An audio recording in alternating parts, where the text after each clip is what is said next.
नमस्कार, आप देख रहे हैं अपना बिहार और आपके साथ मैं हूं विवेक। सबसे पहले खबर औरंगाबाद से, जहां घूस लेने के आरोपी गोह थानाध्यक्ष मनोज कुमार की लोगों ने पिटाई की है। मनोज कुमार पर ट्रक मालिक से घूस लेने का आरोप है। निगरानी ने उन्हें गिरफ्तार किया है। जब निगरानी की टीम मनोज कुमार को ले जा रही थी तो वहां मौजूद लोगों ने उनकी पिटाई शुरू कर दी। निगरानी की टीम किसी तरह थानाध्यक्ष को पटना ले गई और बताया जा रहा है कि मनोज कुमार ने केस मैनेज करने के लिए ट्रक मालिक से 30,000 रुपए की मांग की थी, जिसकी खबर निगरानी को लग गई और इसके बाद निगरानी की टीम ने थानाध्यक्ष को रंगे हाथ गिरफ्तार कर लिया।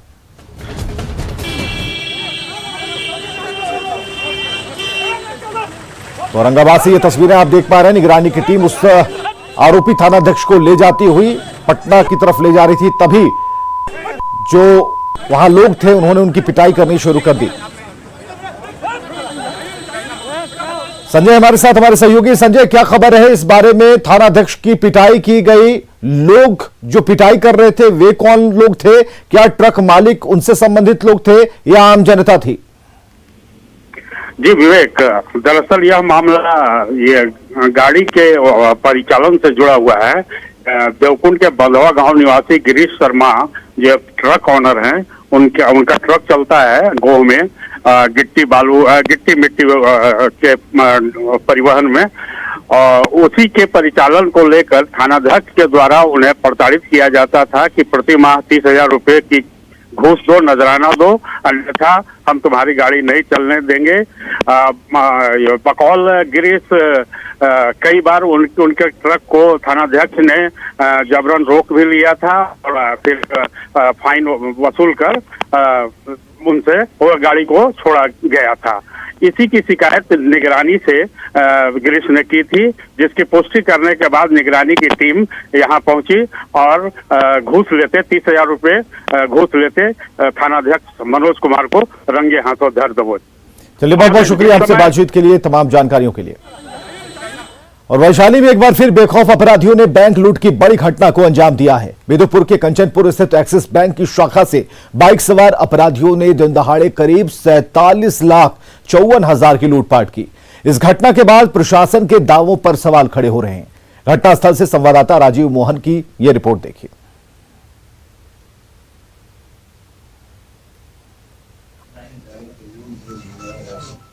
ये एक्सिस बैंक है और बेदुपुर थाना अंतर्गत पड़ता है कंचनपुर जगह। यहाँ से 40 लाख की लूट की बात सामने आ रही है। जो दिख रहा है कि बैंक में डकैती करते हुए 6-7 लोग से हैं, उसके पास हथियार है और हम लोग को CCTV फुटेज मिले हैं। एरिया जिसमें वो भागे हैं वो शटल हम लोग को उसमें से एनालाइज कर रहे हैं and we are looking for the nearby area. पूछताछ पर काम किया जा रहा है तो जल्दी हम इसको ट्रैक से कर। कितने लोग थे सर? 7-8 आदमी के आसपास थे। अच्छा, तो सब कैसे एंट्री रोल लिया? मतलब अचानक से गेट पे अचानक से हेलमेट डाले हुए थे, आकाश सर बोले कि हेलमेट हटा दीजिए। अच्छा, तो उसके बाद वो सब अपना तब तक बंदूक को निकाल के कैश पे थे, कैश में आके कर दिए। मुजफ्फरपुर में दिन दहाड़े लूट हुई है। पैक्स अध्यक्ष से दिन दहाड़े लूट की घटना को अपराधियों ने अंजाम दिया है। 3.25 लाख रुपए लूट कर चलते बने हैं अपराधी। पैक्स अध्यक्ष से दिन दहाड़े लूट की घटना, मुजफ्फरपुर में दिन दहाड़े लूट की घटना से सहमे हैं लोग। मधुबनी पैक्स के अध्यक्ष मुन्ना राय से लूट हुई है। सदर थाना क्षेत्र के डुमरी रोड पर यह घटना घटी। तो बड़ी खबर इस वक्त की मुजफ्फरपुर से, जहां मधुबनी पैक्स के अध्यक्ष मुन्ना राय से लूट की घटना हुई है और अपराधियों ने इसे अंजाम दिया है। सदर थाना क्षेत्र के डुमरी रोड की घटना है। और चलिए, बिहार में किसानों के लिए राहत की खबर है। धान बेचने के लिए समय सीमा बढ़ा दी गई है। 21 फरवरी तक धान की खरीदारी होगी। किसानों की मांग के कारण सरकार ने यह फैसला लिया है और खबर यह है कि 21 जनवरी को खरीदारी की तारीख खत्म हो रही थी, लेकिन इसे बढ़ाया गया है।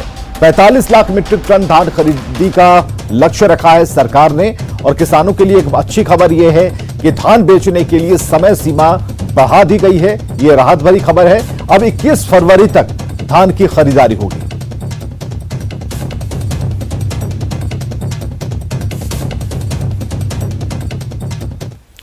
1 फरवरी को आम बजट पेश होगा और इस बजट से किसानों को काफी उम्मीदें हैं। छपरा के बसाड़ी पंचायत के किसानों से बजट पर खास बातचीत की संतोष गुप्ता ने। बजट आने वाला है, क्या उम्मीदें हैं आप लोगों को इस बजट से? हम लोग को बजट से ही उम्मीद होना चाहिए कि सरकार जनता के प्रॉब्लम को दूर हो जो है। खेती के लिए सिंचाई बहुत जरूरी है और रोड से पानी की निकासी, दो काम बहुत जरूरी है। बस मेन काम यही है। लगता है कि कृषि फायदे का सौदा है छपरा में? हाँ, कृषि फायदे का सौदा है, बहुत फायदे का सौदा है कृषि। फायदा होता है? हाँ, फायदा होगा। एक और कारण इसमें है कि घोपड़ास जो है सो ज़्यादा फसल उनसा करता है, जिससे कैश का भी खेती नहीं हो पाती है। सरकार को तो किसानों के लिए उचित व्यवस्था करनी चाहिए कि उसकी लागत जो है, लागत से कुछ आमदनी हो। जो किसान के लागत, जो सिंचाई करने में जो पैसा लग रहे हैं, उसे उसका आमदनी उससे बढ़े। सरकार को इस तरह के मैंने नियम बनाना चाहिए कि उसके सरकार को उससे उसका आमदनी बढ़े, क्योंकि आज के डेट में जो लागत लग रहा है वो किसान को उतना नहीं मिल रहा है। जो लागत हो जो कृषि करने में जो पैसा लग रहा है, उतना उसको बेचने में पैसा से किसान को नहीं मिल रहा है। किसान को खेती करने में पैसा बहुत ज़्यादा लग रहा है, लेकिन उसका लागत कम हो रहा है। लागत ज़्यादा हो रहा है, लागत ज़्यादा है, मुनाफा कम है। मुनाफा बढ़ाने के लिए कुछ पॉलिसी, हाँ, कुछ पॉलिसी लाना चाहिए। किस तरह की पॉलिसी लाना चाहिए जिससे मुनाफा बढ़ सके? बताइए क्या होना चाहिए? एक सामान बेचाता बनिया लेता 12 से है, उससे पोसाता, 15 के खाद किनाता। और बोली तो लागत में कितना होता है, बहुत ज्यादा है, मजदूरी भी ज्यादा है। हमने यहाँ छोटे किसान है जान नहीं। तो सरकार से क्या आप लोग डिमांड करते हैं? सरकार के डिमांड करते हैं तो सामान हमको भाव बाजार में बढ़िया से भाव से बेचाए, बढ़िया से भाव, मैंने बिक्री सही होना चाहिए किसानों को। हमारे साथ और किसान, युवा किसान, ये बताइए कि क्या उम्मीद, जो ये बजट आ रहा है, जी क्या उम्मीद लगाए हुए हैं छपरा के किसान? छपरा के किसान उम्मीद लगाए हैं कि जो हमारे निजी समस्या है, जैसे घोपड़ास हुआ, जल जमाव का हुआ, उसके बाद आपको उचित सिंचाई की व्यवस्था चाहिए, अच्छे यंत्र मिले, सरकार इनको सुविधाएं दे, घोड़पड़ास की समस्या दूर करे। कई तरह की समस्याएं और दिक्कतें इन किसानों की है, और सबसे बड़ी समस्या है जो जल जमाव होता है लो लैंड एरिया में, उसके कारण किसानों को काफ़ी दिक्कतें होती है, वो सही मुनाफा नहीं मिल पाता है। लिहाजा किसान परेशान है और इस बजट से काफ़ी उम्मीदें लगाए हुए हैं कि सरकार कुछ ऐसे प्रावधान करेगी जिससे इनकी समस्याएँ दूर हो। संतोष गुप्ता, न्यूज़ 18 छपरा। और बिहार में 50 साल से ऊपर के अक्षम अधिकारी कर्मी होशियार हो जाएं, क्योंकि सरकार अब उन्हें हटा सकती है। बिहार सरकार ने उनके कार्यकलापों की समीक्षा के लिए नीति निर्धारित कर दी है और इसके लिए कमेटी गठित की गई है। यही कमेटी उनके काम की समीक्षा करेगी और इसके बाद सरकार हटाने पर फैसला उन्हें ले सकती है। समिति हर साल 2 बार इसकी समीक्षा करेगी। जिन कर्मचारियों की उम्र जुलाई से दिसंबर के बीच 50 साल से ज्यादा होने वाली है, तो उसके मामलों की समीक्षा उसी वर्ष जून में होगी। वहीं जनवरी से जून के महीनों में जिनकी उम्र 50 से ऊपर होने वाली है, उनके मामलों की समीक्षा इससे पहले ही दिसंबर में की जाएगी। फिलहाल ये निर्देश केवल गृह विभाग के लिए है, जिसे जल्द ही दूसरे विभाग पर भी अमल में लाया जा सकता है।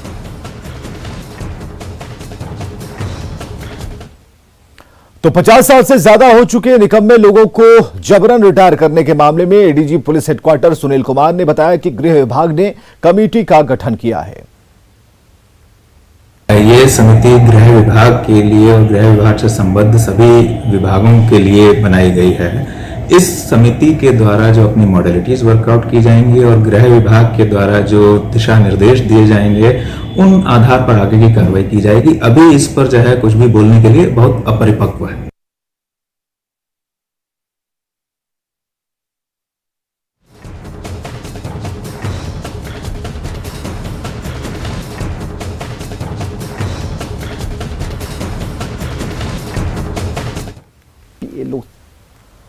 हालांकि पुलिस मेंस एसोसिएशन ने इस फैसले का विरोध किया है और इसकी तुलना मृत्यु दंड से की है।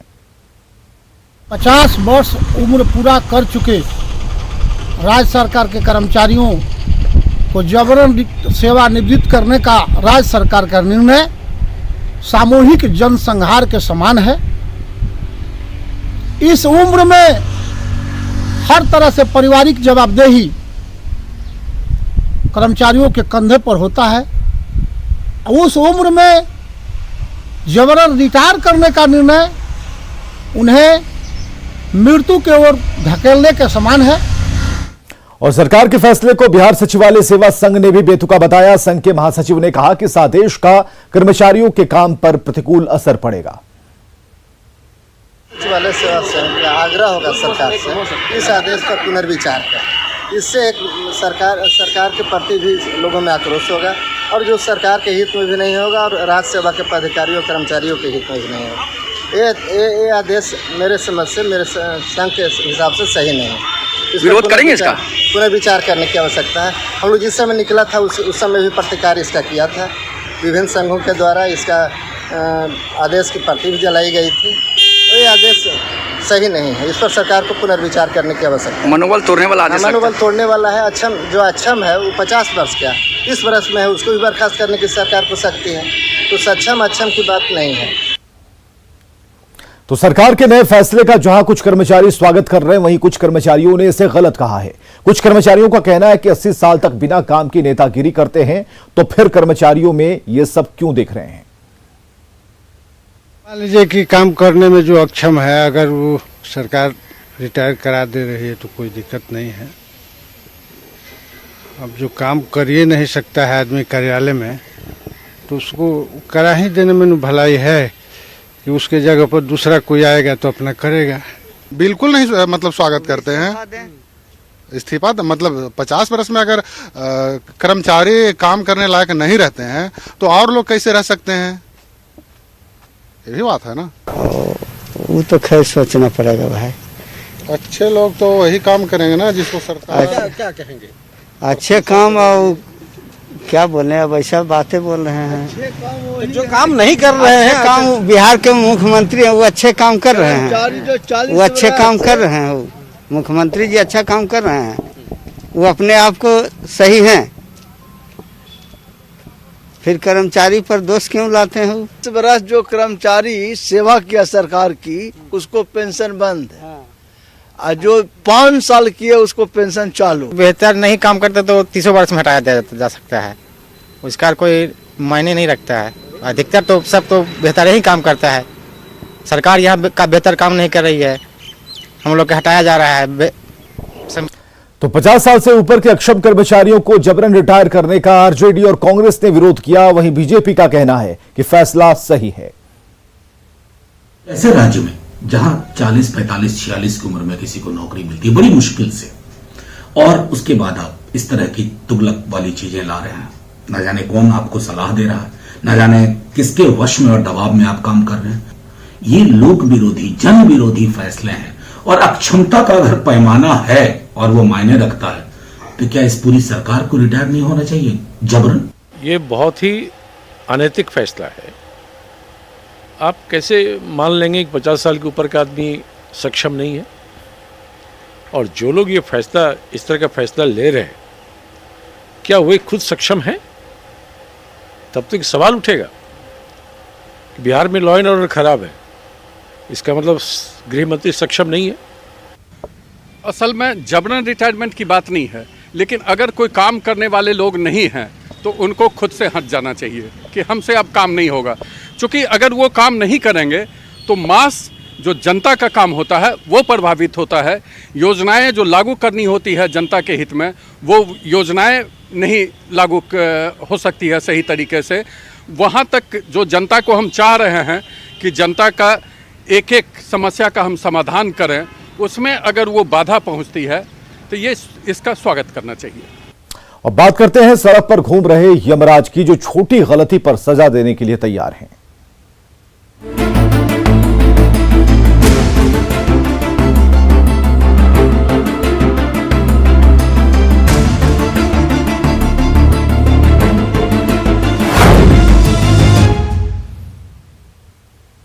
चलिए सबसे पहले गया की बात करेंगे। सड़क सुरक्षा माह को लेकर जिला प्रशासन शहरी और ग्रामीण क्षेत्रों में कैंप लगाकर लोगों को जागरूक कर रहा है, लेकिन बावजूद इसके कई ऐसे लोग हैं जो बगैर हेलमेट के फर्राटे से बाइक दौड़ा रहे हैं।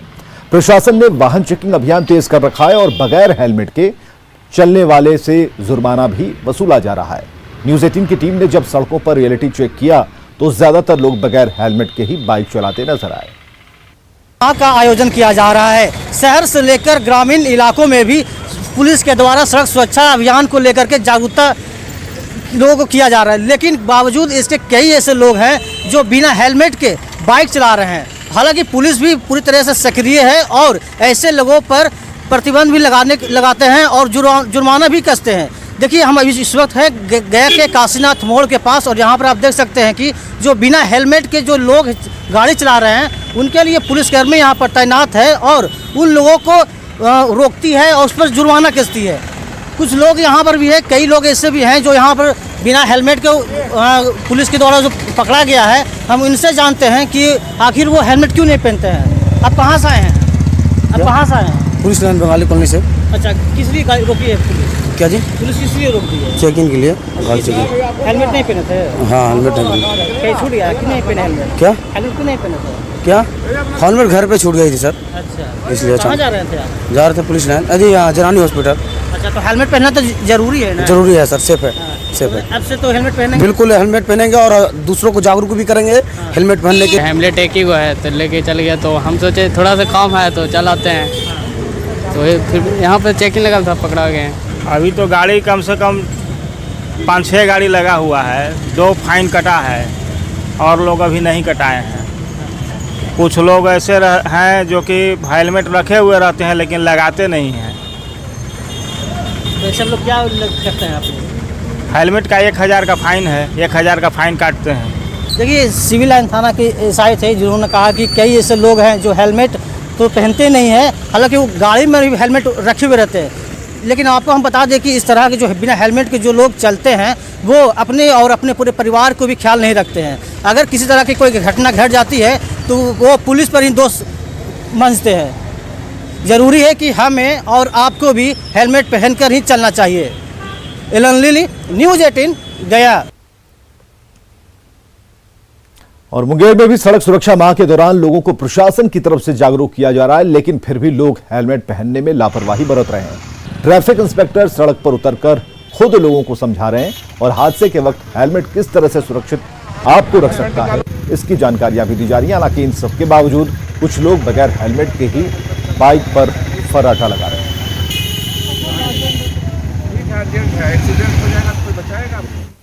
जरूरी काम था, घर फड़ा के निकल गए सर। जान से आवश्यकता थी? नहीं सर, वो तो गलती हो गया सर। एक्सेप्ट करते हैं सर। फैमिली में गलती कौन-कौन है? घर में कौन-कौन है? 2 लड़का है सर। मैडम होंगी? मैडम है सर। तो आपके वेट में होंगे कि आप गए होंगे आएंगे? तो क्या लगता है हेलमेट पहनना चाहिए या नहीं? पहनना तो चाहिए सर। गलती हो गया, भूल गए जल्दीबाजी से। आपके पीछे भी कोई है? क्या लगता है पीछे है कोई? हाँ सर, परिवार है, बाल बच्चा भी है, परिवार भी है। हेलमेट लगाना चाहिए। हाँ सर, गलती हो गया इसलिए। मोफलर जो लगाए थे ना, इसलिए थोड़ा सा। तो क्या लगता है हेलमेट पहनना चाहिए कि नहीं? हाँ जरूर। क्यों? हमारे सर की सुरक्षा के लिए। जो चालक बिना हेलमेट के बाइक चला रहे हैं उनसे हम लोगों के द्वारा आग्रह किया जा रहा है, आप हेलमेट लगा के चले, सुरक्षित रहेंगे। हेलमेट आपका सुरक्षा कवच है, दुर्घटना से बचाता है, हेलमेट बचाता है। तो सड़क सुरक्षा सप्ताह के दौरान पूरे बिहार में बाइक से यात्रा करने वालों को सुरक्षा के टिप्स दिए गए, जिसमें हेलमेट के इस्तेमाल पर पूरा जोर दिया गया। लेकिन जब हमारी टीम मुजफ्फरपुर की सड़कों पर उतरी तो लापरवाही की ऐसी तस्वीर दिखी जिसे देखकर यही कहा जा सकता है कि इन लोगों ने उनकी बातों को समझा ही नहीं। मुजफ्फरपुर के सरियागंज टावर चौराहे पर जब हमने रियलिटी टेस्ट किया तो पुलिस तो एक्टिव दिखी, लेकिन लोग बिना हेलमेट के धड़ल्ले से आ जा रहे थे। लोगों को समझाया गया कि हेलमेट का इस्तेमाल करें, क्योंकि हेलमेट जो है वह न सिर्फ कानूनन बल्कि सुरक्षा के लिहाज से भी जरूरी है। लेकिन फिर भी देखिए, एक सज्जन हमारे साथ है, पुलिस ने इनको रोका है क्योंकि आपने हेलमेट का इस्तेमाल नहीं किया। सर वो बगल में थे, वो बैंक में जाना है, बस यहीं से जमा करना है। थोड़ी दूर दुर्घटना दूरी का इंतजार करेगा। सर सॉरी, गलती हो गई, अब आगे नहीं करेंगे? नहीं। चालान कटवाया जाए आपका? कटवा लेते हैं उधर में चालान। ये बगल में जाना था, इस दुकान से आ रहे हैं, बगल में ये इंडियन बैंक में जाना। क्या नाम हुआ? राघवेंद्र जी थे। इन्होंने कहा कि ये सुधरेंगे, लेकिन ये बहुत सारे ऐसे लोग हैं जो अभी भी हेलमेट नहीं पहनते हैं। देखिए, एक ये सज्जन है, ये बुजुर्ग हैं, इन्होंने भी। अब बताइए, आप तो बुजुर्ग हैं, आप नहीं पहने हेलमेट? सर अभी गौशाला चले गए थे, इसलिए थोड़ा दुर्घटना के लिए दूरी का इंतजार करना होगा। नहीं, ठीक बात है। तो कभी भी हो सकती है। क्या करेंगे आगे? नहीं, अभी पहन के चलेंगे सर। पहन के चलेंगे। क्या नाम हुआ? सज्जन शर्मा। सज्जन शर्मा जी थे, नाम है सज्जन, लेकिन हेलमेट का इस्तेमाल इन्होंने नहीं किया है। और देखिए, कुछ लोग हैं जो हेलमेट का इस्तेमाल कर भी रहे हैं, बहुत सारे लोग हैं जो हेलमेट का इस्तेमाल नहीं करते हैं। सड़क सुरक्षा सप्ताह में उन्हें टिप्स तो दिए गए, लेकिन उसका बखूबी उपयोग नहीं हो रहा है। देखिए सज्जन, क्या जी हेलमेट नहीं है?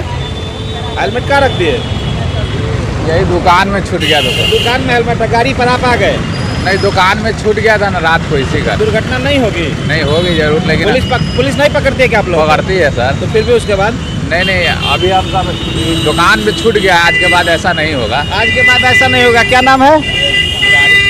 मुरारी जी कह रहे थे कि आज के बाद ऐसा नहीं होगा, लेकिन देखना है। और देखिए ये तस्वीर आप देख सकते हैं कि अभी भी बड़ी तादाद में लोग हैं जो हेलमेट का इस्तेमाल नहीं करते हैं। एक नेताजी है, उनको हम पूछते हैं उनसे। एक मिनट नेताजी आप भी हेलमेट नहीं पहने हैं?